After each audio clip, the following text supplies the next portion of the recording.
Hello, everybody. This is Sense and Sensibility by Jane Austen. Chapter 47. Mrs. Dashwood did not hear unmoved the vindication of her former favorite. She rejoiced in his being cleared from some part of his imputed guilt. She was sorry for him, she wished him happy, but the feeling of the past could not be recalled. Nothing could restore him with a faith unbroken, a character unblemished to Marianne. Nothing could do away the knowledge of what the latter had suffered through his means, nor remove the guilt of his conduct towards Eliza. Nothing could replace him, therefore, in her former esteem, nor injure the interest of Colonel Brandon. Had Mrs. Dashwood, like her daughter, heard Willoughby's story from himself, had she witnessed his distress and been under the influence of his countenance and his manner, it's probable that her compassion would have been greater. But it was neither in Elinor's power nor in her wish to rouse such feelings in another, by her retailed explanation, as had at first been called forth in herself. Reflection had given calmness to her judgment, and sobered her own opinion of Willoughby's deserts. She wished, therefore, to claim only the simple truth, and lay open such facts as were really due to his character, without any embellishment of tenderness to lead the fancy astray. In the evening, when they were all together, Marianne began voluntarily to speak of him again. That it was not without an effort, the restless, unquiet thoughtfulness in which she had been for some time previously sitting, her rising color as she spoke, and her voice unsteady, plainly showed. "I wish to assure you both," said she, "that I see everything, as you can desire me to do." Mrs. Dashwood would have interrupted her instantly with soothing tenderness had not Elinor, who really wished to hear her sister's unbiased opinion, by an eager sign engaged her silence. Marianne slowly continued, "It's a great relief to me. When Elinor told me this morning, I've now heard exactly what I wished to hear." For some moments her voice was lost, but recovering herself, she added, and with greater calmness than before, "I'm now perfectly satisfied. I wish for no change. I never could have been happy with him, after knowing, as sooner or later I must have known, all this. I should have had no confidence, no esteem. Nothing could have done it away to my feelings." I know it," cried her mother. "Happy with a man of libertine practices, with one who had so injured the peace of the dearest of our friends and the best of men? No, my Marianne has not a heart to be made happy by such a man. Her conscience, her sensitive conscience, would have felt all that the conscience of her husband ought to have felt." Marianne sighed, and repeated, "I wish for no change." "You consider the matter," said Elinor, "exactly as a good mind and a sound understanding must consider it. I dare say you perceive as well as myself, not only in this, but in many other circumstances, reason enough to be convinced that your marriage must have involved you in many certain troubles and disappointments in which you would have been poorly supported by an affection, on his side much less certain. Had you married, you must have been always poor. His expensiveness is acknowledged even by himself, and his whole conduct declares that self-denial is a word hardly understood by him. His demands and your inexperience together on a very small income, must have brought on distresses which have not been the less grievous to you from having been entirely unknown or unthought of before. Your sense of honor and honesty would have led you, I know, when aware of your situation, to attempt all the economy that would appear to you possible, and perhaps as long as your frugality retrenched only on your own comfort, you might have been suffered to practice it, but beyond that, how little could the utmost of your single management do to stop the ruin which had begun before your marriage?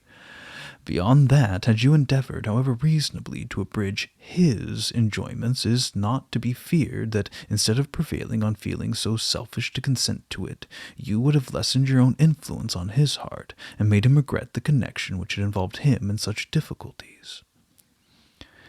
Marianne's lip quivered, and she repeated the word, "selfish?"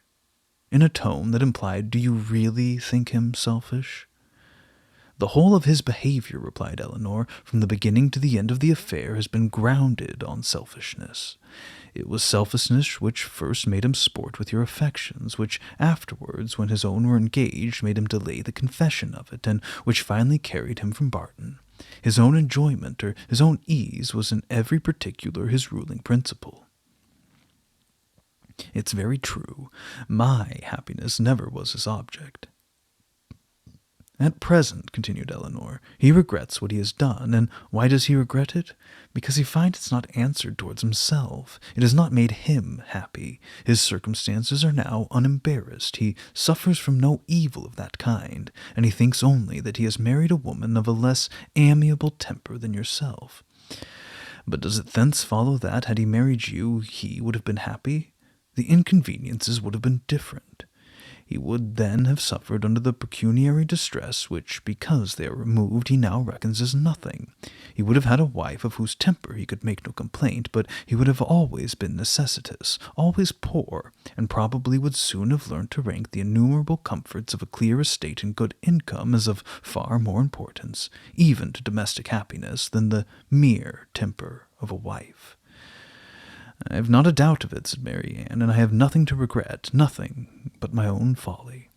Rather say your mother's imprudence, my child, said Mrs. Dashwood. She must be answerable. Marianne would not let her proceed, and Eleanor, satisfied that each felt their own error, wished to avoid any survey of the past that might weaken her sister's spirits. She therefore, pursuing the first subject, immediately continued. One observation may, I think, be fairly drawn from the whole of the story, that all of Willoughby's difficulties have arisen from the first offence against virtue in his behaviour to Eliza Williams.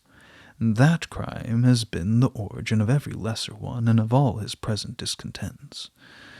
Marianne assented most freely to the remark, and her mother was led by it to an enumeration of Colonel Brandon's injuries and merits, warm as friendship and design could unitedly dictate. Her daughter did not look, however, as if much of it were heard by her. Eleanor, according to her expectation, saw in the 2 or 3 following days that Marianne did not continue to gain strength as she had done. But while her resolution was unsubdued, and she still tried to appear cheerful and easy, her sister could safely trust to the effect of time upon her health. Margaret returned, and the family were again all restored to each other, again quietly settled at the cottage, and if not pursuing their usual studies with quite so much vigor as when they first came to Barton, at least planning a vigorous prosecution of them in future. Eleanor grew impatient for some tidings of Edward. She had heard nothing of him since her leaving London, nothing new of his plans, nothing certain even of his present abode. Some letters had passed between her and her brother, in consequence of Marianne's illness, and in the first of John's there had been this sentence. We know nothing of our unfortunate Edward, and can make no inquiries on so prohibited a subject, but conclude him to be still at Oxford. Which was all the intelligence of Edward afforded her by the correspondence, for his name was not even mentioned in any of the succeeding letters. She was not doomed, however, to be long in ignorance of his measures. Their manservant had been sent one morning to Exeter on business, and when, as he waited at table, he had satisfied the inquiries of his mistress as to the event of his errand, this was voluntarily communication. I suppose you know, ma'am, that Mr. Ferrars is married. Marianne gave a violent start, fixed her eyes upon Eleanor, saw her turning pale, and fell back in her chair in hysterics. Mrs. Dashwood, whose eyes, as she answered the servant's inquiry, had intuitively taken the same direction, was shocked to perceive by Eleanor's countenance how much she really suffered, and in a moment afterwards, alike distressed by Marianne's situation, knew not on which child to bestow her principal attention. The servant, who only saw that Miss Marianne was taken ill, had sense enough to call one of the maids, who, with Mrs. Dashwood's assistance, supported her into the other room. By that time Marianne was rather better, and her mother, leaving her to the care of Margaret and the maid, returned to Eleanor, who, though still much disordered, had so far recovered the use of her reason and voice as to be just beginning an inquiry of Thomas as to the source of his intelligence. Mrs. Dashwood immediately took all that trouble on herself, and Eleanor had the benefit of the information without the exertion of seeking it. "Who told you that Mr. Ferrars was married, Thomas?" I see Mr. Ferrars myself, ma'am, this morning in Exeter, and his lady, too, Miss Seals, as was. They was stopping in a chaise at the door of the New London Inn as I went there with a message from Sally at the park to her brother, who's one of the postboys. I happened to look up as I went by the chaise, and so I see directly it was the youngest Miss Steele. So I took off my hat, and she knew me and called me by to name, and inquired after you, ma'am, and the young ladies, especially Miss Mary Ann, and bid me I should give her compliments, and Mr. Ferrars's, their best compliments and service, and how sorry they was they had not time to come on and see you, but they was in a great hurry to go forward, for they was going further down for a little while. But howsoever, when they come back, they'd make sure to come see again. But did she tell you she was married, Thomas? Oh, yes, ma'am. She smiled and said how she had changed her name since she was in these parts. She was always a very affable and free-spoken young lady, and very civil behaved, so I made free to wish her joy. Was Mr. Ferrars in the carriage with her? Yes, ma'am, I just seen him leaning back in it, but he did not look up. He never was a gentleman much for talking. Eleanor's heart could easily account for his not putting himself forward, and Mrs. Dashwood probably found the same explanation. Was there no one else in the carriage? No, ma'am, only the two. Do you know where they came from? They come straight from town, as Mrs. Ferrars, told me. And are you going further westward? Yes, ma'am, but not abide long. They will soon be back again, and then they'd be sure and call here. Mrs. Dashwood now looked at her daughter, but Eleanor knew better than to expect them.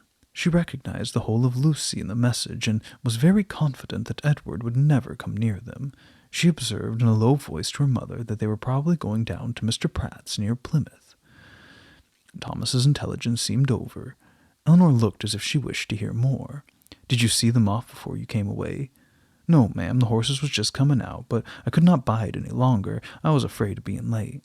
Did Mr. Ferrars look well? Yes, ma'am, she said how she was very well, and to my mind she was always a very handsome young lady, and she seemed vastly contented. Mrs. Dashwood could think of no other questions, and Thomas and the tablecloth, now alike needless, were soon after dismissed. Mary Ann had already sent to say that she should eat nothing more. Mrs. Dashwood's and Eleanor's appetites were equally lost, and Margaret might think herself very well off, that with so much uneasiness as both her sisters had lately experienced, so much reason as they had often had to be careless at the meals, she had never been obliged to go without her dinner before. When the dessert and the wine were arranged, and Mrs. Dashwood and Eleanor were left to themselves, they remained long together in a similarity of thoughtfulness and silence. Mrs. Dashwood feared to hazard any remark, and ventured not to offer consolation. She now found that she had erred in relying on Eleanor's representation of herself, and justly concluded that everything had been expressly softened at the time, to spare her from an increase of unhappiness, suffering as she then had suffered from Mary Ann. She found that she had been misled by the careful, the considerate attention of her daughter, to think the attachment which once she had well understood much slighter in reality than she had been wont to believe, or than it was now proved to be. She feared that under this persuasion she had been unjust, inattentive, nay, almost unkind to her Eleanor. That Mary Ann's affliction, because more acknowledged more immediately before her, had too much engrossed her tenderness, and led her away to forget that in Eleanor she might have a daughter suffering almost as much, certainly with less self-provocation and greater fortitude.